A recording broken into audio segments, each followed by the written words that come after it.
Pinarangalan ng ilang Pinoy peacekeepers sa pagdiriwang ng International Day of United Nations Peacekeepers sa Camp Aguinaldo sa Quezon City.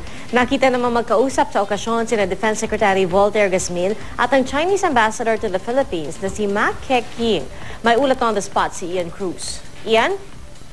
Yes, Pia, nasa AFP Commission Officers Hall si DND Secretary Voltaire Gasmin bilang panauhing pandangal sa International Day of UN Peacekeepers Celebration dito yan, Pia, sa Camp Aguinaldo. Narito rin yung UN Resident Coordinator in the Philippines na si Luisa Carvalho at mga miyembro ng Diplomatic Corps. Dumating din, Pia, ang maraming Pinoy peacekeepers mula sa AFP at PNP at ilan nga sa kanila ay pinarangalan pa kanina. Sabi ni Carvalho, lahat daw ay ginagawa upang maiwasang makidnap ang mga peacekeepers kagaya na lamang nung 2 beses na nangyari sa Golan Heights. Pagkatapos ng programa, isunod naman ang ribbon cutting ng photo exhibit tungkol nga sa peacekeeping mission ng mga Pilipinong sundalo at pulis. At dito na nga namin namataan itong si Chinese Ambassador to the Philippines na si Ma Keqing.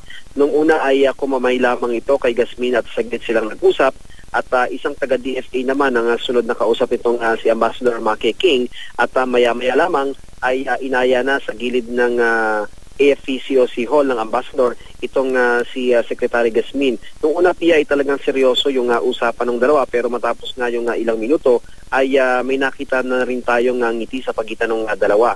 Paalis na nga itong si Ma Keqing nang tanungin ko kung ano nga ba yung pinag-usapan nila ni Gasmin, at ang sinabi nga niya ay binati lamang niya si Gasmin ukol sa tagumpay ng peacekeeping mission ng mga Pilipino. At nang tanungin ko pa ulit siya, Pia, kung napag-usapan ba nila yung tungkol sa Spratlys, ang sinabi niya ay napag-usapan daw nila ang bilateral relations ng dalawang bansa at handa raw mag-develop ng kooperasyon ng kanyang bansa sa Pilipinas, saka sabay na mabilis na nga itong umalis.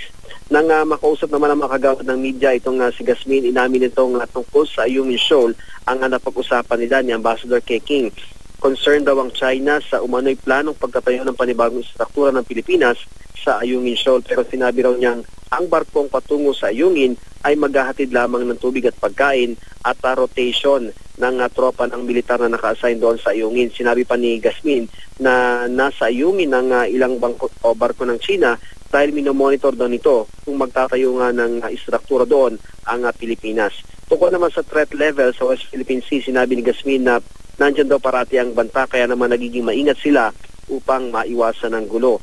Tiniyak naman ni Vice Admiral Jose Luis Alano, ang Flag Officer in Command ng Philippine Navy, na regular ang ginagawa nilang pagdadala ng supplies ng mga sundalo sa West Philippine Sea, at hindi rin daw niya alam kung bakit niya concerned sa istruktura sa Ayungin Shoal ang mga Chino. Hindi naman niya sinabi, Pia, kung ilan ang barko ng Pilipinas sa Ayungin Shoal dahil classified information raw ito, pero pagtitiyak niya, poprotektahan ng AFP at ng Navy ang interes ng bansa. Pia?